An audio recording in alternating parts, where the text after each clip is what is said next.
আজকে তারেক রহমান সাহেব বলছে আর হাঁটাই খুশি হইন না, দোয়া করিবেন তারেক রহমান সাহেব লাই যেন তে বাংলাদেশের খেদমত করিতে পারে। অনল্লাহ আজি ওকে শেয়ার দিয়ে দে তারেক রহমান সাহেব খুশি হইন না, দোয়া করিবেন তারেক রহমান সাহেব লাই।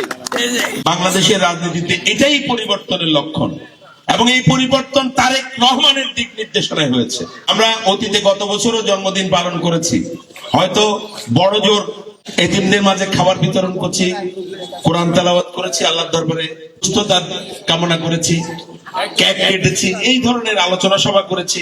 কিন্তু আজকে বাংলাদেশে প্রথম কোন রাজনৈতিক দল ঘোষণা দিয়ে কেক কাটা সহ কোন জন্মদিনের কর্মসূচি পালন না করার জন্য নির্দেশ দিয়েছে বাংলাদেশে। এইটাই হচ্ছে নতুন বাংলাদেশ গড়ার যে আমরা সামনে এগিয়ে যাওয়ার যে শিরোনাম তৈরি করেছে তারেক রহমান, যে চিন্তাকে আজকে রাজনৈতিক দলের স্বপ্নে পরিণত করেছে, বাংলাদেশের মানুষের স্বপ্নে পরিণত করেছে। এই যাত্রাটা এখান থেকে সূচনা হচ্ছে। আমরা এখানে যে ছোট্ট আয়োজন, এখানে ফ্রি চক্ষু শিবির আয়োজন করেছি। আমরা আমাদের সামর্থ্য অনুযায়ী এখানে কিছু হুইল চেয়ারের ব্যবস্থা করেছি, যারা প্রতিবন্ধী, যাদের সামর্থ্য নাই তাদের জন্য। আরো কিছু হুইল চেয়ার আমরা চট্টগ্রামের মা ও শিশু হাসপাতালে একটু পরে সেখানে হস্তান্তর করব রোগীদের সাহায্যের জন্য।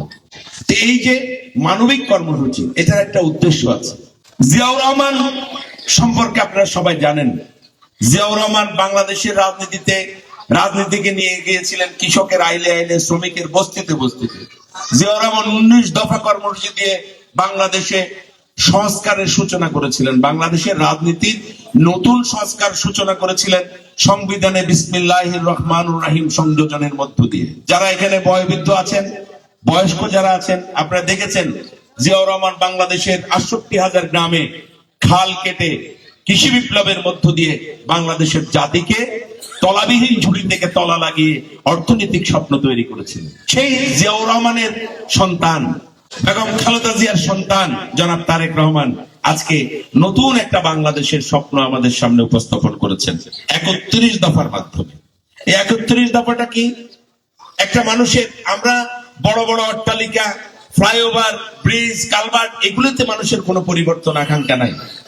সব মানুষ জীবনে 10 তলা 20 তলা বিল্ডিং করবে, গাড়ি বাড়ি চালাবে, এটা সবার স্বপ্ন নাই। মানুষের স্বপ্ন হচ্ছে অন্ন, বস্ত্র, চিকিৎসা, বাসস্থান এবং শিক্ষা, এই 5টা মৌলিক অধিকার তারা যেন পরিপূর্ণভাবে পায়।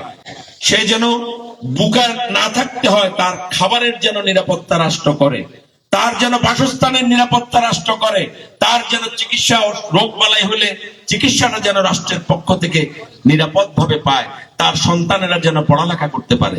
এই 5টা মৌলিক চাহিদাকে সামনে রেখে তারেক রহমান 31 দফার রূপরেখা দিয়েছেন। আগামীর বাংলাদেশটা আমরা কোথায় নিয়ে যেতে চাই, আমি শুধু সংক্ষিপ্ত পরিসরে 31 দফার উল্লেখযোগ্য 3-4টা দফা আপনাদের সামনে উপস্থাপন করতে চাই। এই যে ধরেন, আমাদের বাংলাদেশের 50% হচ্ছে আমাদের মা বোনেরা, নারীরা।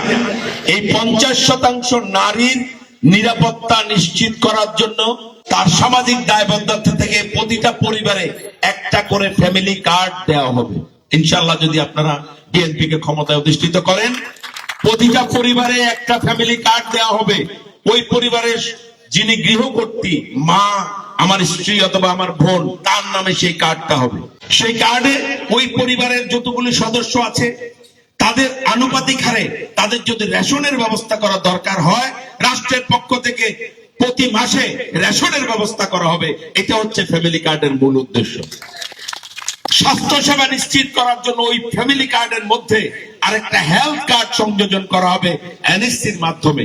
সেই লন্ডনের যে চিকিৎসা ব্যবস্থা এখন, সেই চিকিৎসা ব্যবস্থার আদলে একটা হেলথ কার্ড দেওয়া হবে।